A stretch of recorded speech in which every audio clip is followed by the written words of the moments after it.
네, 안녕하세요. 홍콩과학기술대학교 경제학과 정책학과에 근무 중인 김현철 교수입니다. 자, 이번 강의에서는 아빠 육아의 성공 조건에 대해서 말씀드리도록 하겠습니다. 대한민국의 아빠들은 과거에 경험해보지 못한 세상에 살고 있습니다. 무슨 말이냐 하면 요즘 30, 40대 아빠들은 대체로 어린 시절에 자기들의 아빠와 함께 시간을 보내본 기억이 별로 없습니다. 2000년대 초반까지만 해도 아빠들은 주중에는 밤늦게까지 일하고 토요일에도 출근해야 했습니다. 그런데 불과 20년, 30년 만에 세상이 완전히 바뀌었습니다. 육아에 적극적인 아빠들이 크게 늘었죠. 고용노동부의 통계에 따르면 남성 육아휴직자가 2017년에 12,000명대에서 2020년에는 27,000명을 훌쩍 넘겼습니다. 아이의 숫자가 줄어드는 것까지 생각한다면 이 숫자는 사실 굉장히 더 큰 것이지요. 그리고 전체 육아휴직자가 11만 명 정도 되는데 이 중에 25%가 남자입니다. 2021년 양성평등 실태조사에 따르면 직장 생활을 하더라도 자녀에 대한 돌봄의 1차적인 책임이 여성에게 있다라는 질문에 동의하는 비율이 2016년에는 53.5%였는데 이 비율이 크게 줄어서 2021년에는 불과 17.4%가 되었습니다. 자, 이제 머리로서는 아빠들이 자녀에 대한 돌봄의 책임이 동시에 갖는 것이지 라고 머리로는 이제 인정하는 그런 상황입니다. 하지만 아직 몸이 따라주지 않고 있죠. 두 번째 질문, 자녀의 숙제 및 공부 지도 혹은 등하교를 거의 매일 담당하는가? 라는 질문에는 엄마가 50 내지 60% 동의하는 반면 아빠는 불과 20%만이 그렇게 하고 있었습니다. 다시 말씀드리면은 머리로서 아빠들은 여성과 동시에 돌봄의 책임이 있다라고 생각은 하지만 사실 몸이 따라주지 않고 있는 그런 상황이 되겠습니다. 자, 이 그림은요, OECD 국가에서 가정에서 가장 어린 자녀, 막내와 하루 동안 보내는 시간을 측정한 결과입니다. 위의 그래프는요, 미취학 아동, 그러니까 아이가 아직 학교에 가지 않은 상황입니다. 밑에 그림은요, 취학 아동, 그러니까 아이가 학교에 간 다음입니다. 자, 오른쪽에 있는 연한 마름모가 엄마, 왼쪽에 있는 진한 마름모가 아빠입니다. 자, 보시면은 우리나라 엄마들은 대략 200시간, 하루에 미취학 아동인 경우 하루에 한 3시간 정도 아이와 함께 시간을 보내고 있는데 남자 한번 보십시오. 아빠는 그 수치가 굉장히 적습니다. 하루에 1시간입니다. 이 차이가 다른 나라들에 비해서 특별히 대한민국에서 높습니다. 모든 유럽 나라, OECD 국가에서 일반적으로 엄마가 아빠에 비해서 시간을 더 많이 보내는 것은 사실이지만 우리나라 아빠가 보내는 시간이 특별히 낮기 때문에 그 차이가 우리나라가 굉장히 큽니다. 다행스럽게도 아이가 이제 학교를 가고 나면은 엄마 아빠와 보내는 그 시간의 차이가 많이 줄어드는 것을 볼 수가 있습니다. 자, 요약하면은 자녀와 하루 평균 보내는 시간이 우리나라 엄마들은 선진국과 비슷하지만 우리나라 아빠들은 선진국에 비해서 아직 많이 낮다라는 사실입니다. 자, 그런데 지금 이렇게 우리나라 사회에서 아빠의 육아 참여가 강조되고 아빠들이 뭔가 하려는 의지도 있는데요. 아빠의 육아 참여가 반드시 긍정적인 효과로 이어질 것이라고 단언하기가 사실 어렵습니다. 만일 엄마의 육아를 그대로 유지한 채 양질의 아빠의 육아가 추가된다면 아마도 자녀에게 긍정적인 효과를 기대할 수가 있을 것입니다. 하지만 미숙한 아빠가 엄마의 역할을 완전히 대체해버리거나 오히려 방해할 수도 있습니다. 자, 그렇다면은 아빠의 육아 효과를 어떻게 측정할 수가 있을까요? 그냥 아빠가 열심히 육아 참여하는 집, 그렇지 않은 집, 이렇게 두 개를 단순 비교하면은 될까요?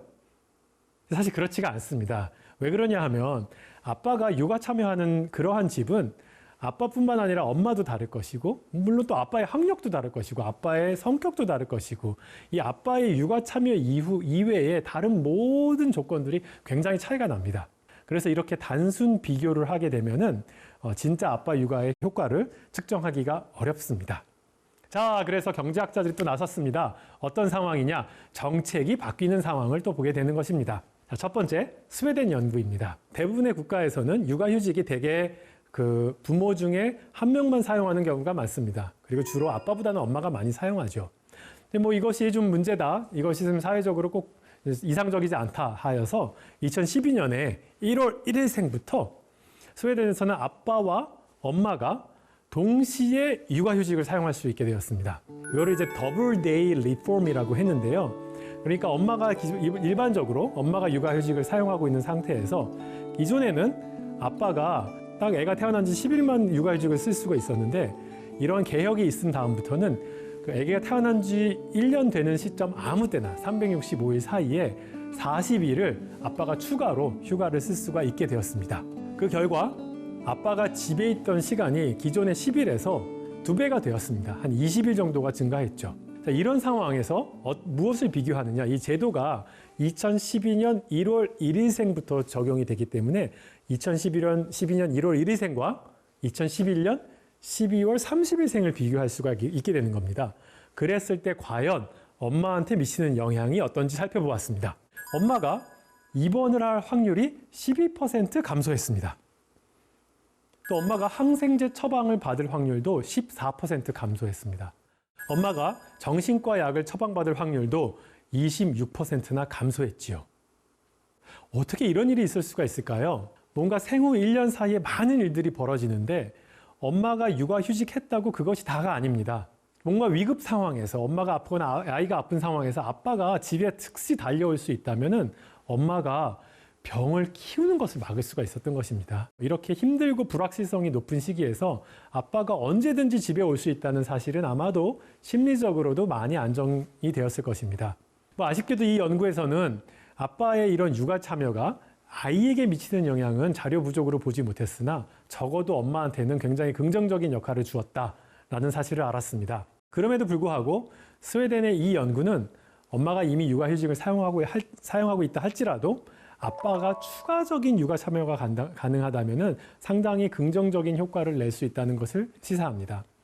한국도 이런 제도의 도입을 진지하게 고민할 필요가 있겠습니다.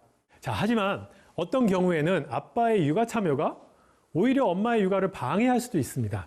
경희대학교 국제학부의 한예은 교수 연구팀은 에티오피아에서 생후 3개월에서 24개월의 영유아가 있는 92개 마을에 806개 가정을 대상으로 아이의 성장 부진 예방에 대한 아빠의 역할을 한번 검증해 보기 위한 실험을 했습니다.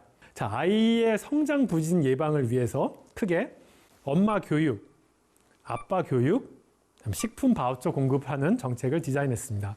여기서 성장 부진이란 영유아의 키가 또래 국제 기준보다 표준 편차 2 이하 한참 떨어지는 것을 정의합니다. 자, 이런 성장 부진의 비율이 우리나라는 한 2% 수준이죠. 자, 이 그래프는요, 2011년 에티오피아의 그 영유아 개월수에 따라서 성장 부진이 될 확률을 보여주고 있습니다. 6개월 미만에서는 성장 부진의 비율이 10%에 지나지가 않습니다. 그런데 6개월 넘어가면 10개월, 20개월, 30개월 할 때 이 숫자가 급격하게 늘어서 무려 60%를 넘게 됩니다. 자, 왜 이런 일이 벌어질까요? 생후 6개월 전에는 대부분 모유 수유를 합니다. 하지만 이유식이 시작되는 이 시점부터는 이거 문제가 발생됩니다. 불충분한 영양 공급과 비위생적인 식수로 인해서 설사가 성장 부진의 가장 큰 요인이 되곤 하지요. 제가 여기서 퀴즈를 하나 드리겠습니다. 이유식이 시작되었을 때 생후 6개월, 7개월에 아이에게 고기를 먹여야 될까요? 정답은 예스입니다. 그런데 아마도 이 방송을 들으시는 많은 분들이 아마 약간 헷갈렸을 분들도 많을 겁니다. 저도 처음에는 잘 몰랐습니다. 이게 우리나라 엄마들한테는 매우 상식적인 것이지만 아빠들한테 물어보면은 모르는 아빠들도 여전히 많습니다. 아이가 모유일 때는 뭐 단백질과 지방과 탄수화물 모두 골고루 섭취하지만 갑자기 미움을 준다면은 탄수화물만 섭취하는 거잖아요. 이런 식으로 이유식을 만들면 안 되는 것이죠. 그래서 고기와 다양한 것들을 다 섞어서 이유식을 만들어야 됩니다. 그런데 이디오피아에서는 엄마들도 이런 것들을 잘 모르는 경우가 많아요. 그래서 저희가 한 것이 첫 번째, 엄마 육아 참여 프로그램이었습니다. 어떻게 양질의 위생적인 이유식을 만드는지 배우고 실제 함께 또 만들어 보는 겁니다. 프로그램의 핵심 목표가요, 영유아가 다양한 영양소를 골고루 잘 섭취할 수 있는 것이었습니다. 아빠 육아 프로그램도 만들었습니다. 아빠 프로그램은 12주 동안 이어졌는데요. 물론 이유식에 관련된 내용뿐만 아니라 가정에서 어떻게 육아를 잘 분담할 것인가에 대한 교육도 추가했습니다. 즉 아빠의 적극적인 육아 참여를 장려했습니다. 마지막으로는 식품 바우처였습니다. 재정적으로 어려운 가정이 많아서 대략 한 달에 12,000원 정도, 그러니까 평균적인 이디오피아 가정의 수입의 한 20%가 넘는 적지 않은 금액을 매달 제공했습니다. 실험 집단은 다음과 같이 나눠집니다. A 집단은요, 엄마 교육을 하면서 동시에 바우처를 나눠주었습니다. 두 번째 집단은 엄마 교육을 하면서 바우처도 나눠주고 아빠 교육도 추가했습니다. 세 번째는 아무것도 하지 않은 집단입니다. 자, 그러면은 C 집단과 A 집단을 만약에 비교한다면은 엄마 교육과 바우처의 프로그램의 효과를 보게 되는 것이죠. 그룹 C는 3.2점이었는데요. 그룹 A는 3.9점으로 식품 다양성 점수가 굉장히 증가한 것을 볼 수 있죠. 자, 그리고 A와 B를 비교한다면 무엇을 볼 수 있나요? A와 B 집단의 유일한 차이는 아빠 교육의 효과가 됩니다. 아빠들이 육아에 참여했더니 이게 3.9점에서 3.5점으로 줄었습니다. 도대체 어떻게 이런 일이 있을 수 있을까요? 연구팀은 이렇게 설명합니다. 아빠 프로그램을 통해서 아빠들이 일정 부분 육아에 대한 지식을 얻었지만 여전히 교육받은 엄마 수준에는 미치지 못했습니다. 그런데 자꾸 이런 아빠들이 잘 모르는 주제에 엄마의 식품 구매 결정에 간섭하고 엄마의 자율성을 갉아먹고 그래서 적절한 식품 구매가 이루어지지 않았다는 사실을 밝혔습니다. 실제로 아빠 간섭이 있는 B그룹에서 그렇지 않은 A그룹에 비해서 아이들이 주로 소비하는 달걀, 우유 같은 유제품의 지출이 굉장히 많이 줄었다는 사실을 발견할 수 있습니다. 우리나라 시쳇말에 청소년 대학 입시의 성공 요건이 조부모의 재력, 엄마의 정보력, 아빠의 무관심이라는 말이 있습니다. 이 연구 결과는 이 한국의 시쳇말과 너무나도 일치합니다. 식품 바우처는 조부모의 재력이지요. 엄마의 정보력은 엄마 교육 프로그램입니다. 아빠 교육 프로그램을 했더니 오히려 역효과가 났다는 사실은 아빠는 차라리 모르는 게 나아 라고 말했던 한국의 상황과 비슷하다고도 볼 수가 있겠습니다. 이 연구 결과가 단순히 아빠의 육아가 엄마의 육아를 대체할 수 없다는 걸 의미합니까? 아빠들에게 육아에 대한 관심을 끄라는 것을 의미합니까? 그렇지 않습니다. 상대적으로 미숙한 아빠의 육아 참여 동료가 의도치 않게 부작용을 초래할 수 있다는 뜻입니다. 진짜 아빠의 육아가 성공적이려면은 아빠가 최소한 엄마와 비슷한 그런 육아 능력을 갖춰야 됩니다. 이랬을 때 아빠의 적극적인 육아 참여가 빛을 발하게 될 수 있는 것입니다.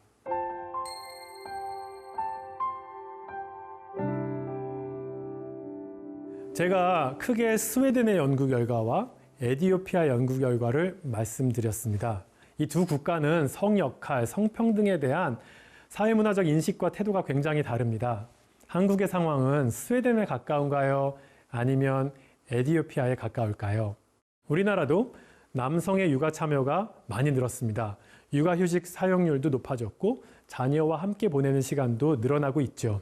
저출산 문제가 굉장히 심각하다 보니 정부와 기업이 이를 앞장서서 장려하기도 합니다.